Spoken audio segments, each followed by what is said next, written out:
Assalamualaikum warahmatullahi wabarakatuh. Kembali lagi di channel Cacan Beta. Oke teman-teman, ada beberapa pertanyaan dari teman-teman sekalian, bahwasanya kenapa saya dalam waktu 3 minggu terakhir atau kurang lebih 1 bulan ya teman-teman tidak membuat konten di channel saya ya teman-teman. Nah, jadi saya ada beberapa pekerjaan di luar cupang ya teman-teman, jadi harus saya selesaikan. Nah ini mungkin kedepannya nanti saya akan coba untuk fokus di YouTube kembali ya. Nah teman-teman juga banyak yang nanya dan banyak pertanyaan juga yang akan saya olah dan saya akan pelajari untuk saya buatkan video mengenai pertanyaan-pertanyaan teman-teman agar bisa terjawab dan kita bisa sharing bersama-sama ya teman-teman. Nah kali ini saya akan membahas tentang meminimalisir hasil reject dan selo pada saat breeding ya teman-teman. Nah jadi ketika kita breeding itu banyak pengalaman-pengalaman yang didapat oleh teman-teman, hasil rejectnya lumayan banyak atau 50% ke atas itu reject maupun selo ya teman-teman. Nah jadi ini ada beberapa tips agar hasil reject atau selo kita bisa kita minimalisir atau kita perkecil ya teman-teman. Nah bagaimana caranya? Sebelum masuk di tema, bagi yang belum subscribe agar segera tekan tombol subscribe biar channel ini lebih berkembang. Oke guys. Oke, langsung saja ya teman-teman, bagaimana agar kita memperkecil hasil reject pada saat kita breeding ya teman-teman. Yang pertama itu teman-teman harus tahu asal usul genetik ikannya teman-teman. Jika teman-teman ingin breeding serian yellow, misalnya yellow fancy ya teman-teman, teman-teman harus tahu dulu genetik asal usulnya dari yellow fancy tersebut. Nah ketika ingin breeding teman-teman, pada saat teman-teman melihat itu yellow, belum tentu itu line murni line-nya yellow ya teman-teman. Nah bisa jadi dia keluarnya dari Hellboy atau dari yang lainnya teman-teman.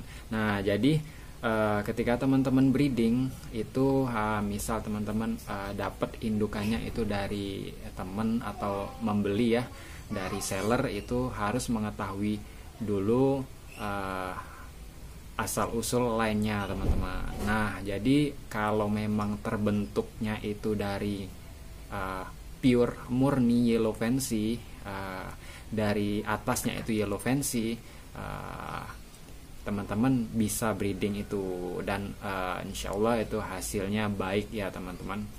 Ya, karena dalam misal itu genetiknya sudah kuat untuk di yellow fancy, insya Allah itu hasilnya akan bagus juga ya teman. Yang kedua adalah yang paling penting ya teman-teman, bagaimana cara kita menyeting indukan agar hasilnya baik. Menyeting adalah mengkolaborasikan antara male dan female agar menghasilkan kualitas anakan yang baik atau minim reject ya teman-teman. Nah, di sini yang paling penting teman-teman memilih adalah pilihlah warna yang baik. Misal teman-teman ingin mencetak yellow fancy dengan warna yang tebal, kemudian sisiknya balance dengan warna fancy-nya, dan kemudian ada bendingnya, kepala botak, itu wajib teman-teman pilih indukannya itu indukan yang seperti yang saya sebutkan kriterianya tadi ya teman-teman. Paling tidak melengkapi 1 indukan. Kalau memang sedikit kurang baik untuk betina, alangkah baiknya jantannya kita lengkapi dengan yang baik ya teman-teman. Nah di sini pilihlah warna yang cukup tebal karena warna mempengaruhi untuk anakannya ya teman-teman. Misal teman-teman pilih jantan atau betina yang warnanya kurang baik, ya pasti hasilnya juga baik. Karena sepengalaman saya breeding yellow fancy itu hasil rejectnya cukup banyak ya teman-teman. Nah, untuk meminimalisir itu ya pilihlah warna yang terbaik ya teman-teman. Dari warna ekor, kemudian warna sisiknya, kemudian kepalanya ingin yang botak. Nah, carilah indukan seperti itu dan lainnya bagus ya teman-teman. Insya Allah juga ini hasilnya akan baik. Dan yang ketiga adalah treatment airnya teman-teman. Bagaimana cara perawatan air yang benar. Nah, di sini bukan hanya cupang saja yang bisa kita rawat, akan tetapi airnya juga harus kita jaga ya teman-teman. Nah, airnya harus terlepas dari bakteri, kuman, dan lain sebagainya teman-teman yang bisa mempengaruhi warnanya teman-teman. Apalagi bisa menyebabkan kematian untuk cupang teman-teman ya. Nah, saran saya untuk treatment airnya itu sering disifon ya, untuk di satu lubukan biasanya teman-teman.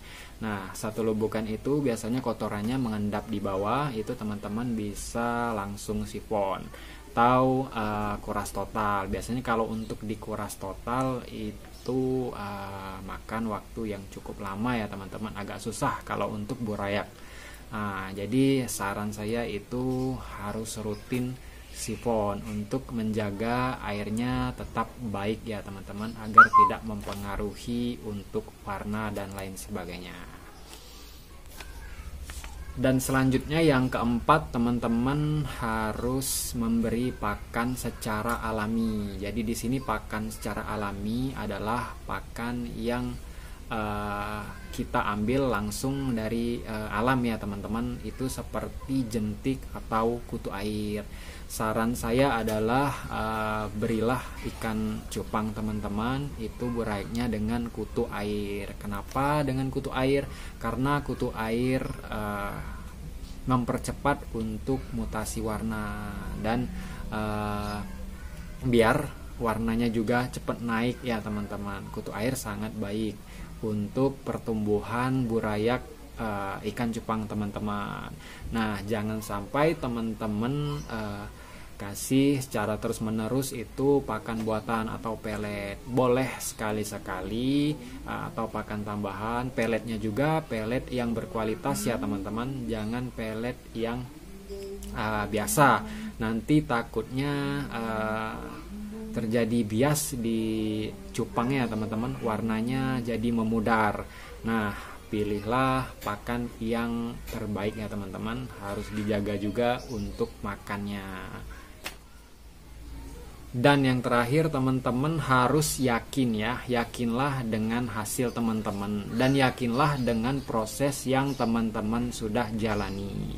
Nah, jangan pernah teman-teman tersugesti dengan hasil yang tidak baik ya.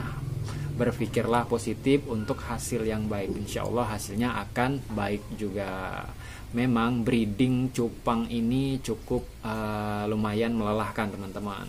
Nah, proses mutasinya juga panjang. Misal kita breeding yellow fancy, mulai dari base girl dulu kita menunggu, kemudian pecah warna ke kuning, kemudian menebal lagi, dan belum tentu yang kuning itu akan jadi baik ya teman-teman.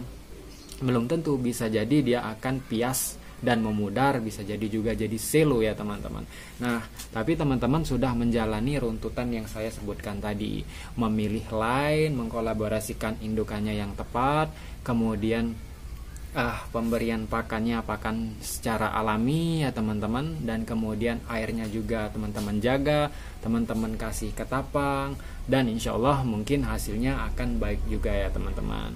Semoga teman-teman bisa mencoba di rumah sharing saya ini, dan semoga bermanfaat ya teman-teman. Dan bagi teman-teman yang ingin bertanya, silahkan tulis di kolom komentar, dan nanti bisa akan saya respon ya teman-teman. Akan tetapi alangkah baiknya teman-teman bisa ke DM akun saya teman-teman, itu lebih fast respon. Karena akun IG saya itu lebih sering saya lihat ya teman-teman. Oke teman-teman, jika video ini bermanfaat silakan share, like dan komen ya teman-teman, sama sahabat, keluarga, dan teman terbaik teman-teman. Oke, assalamualaikum warahmatullahi wabarakatuh.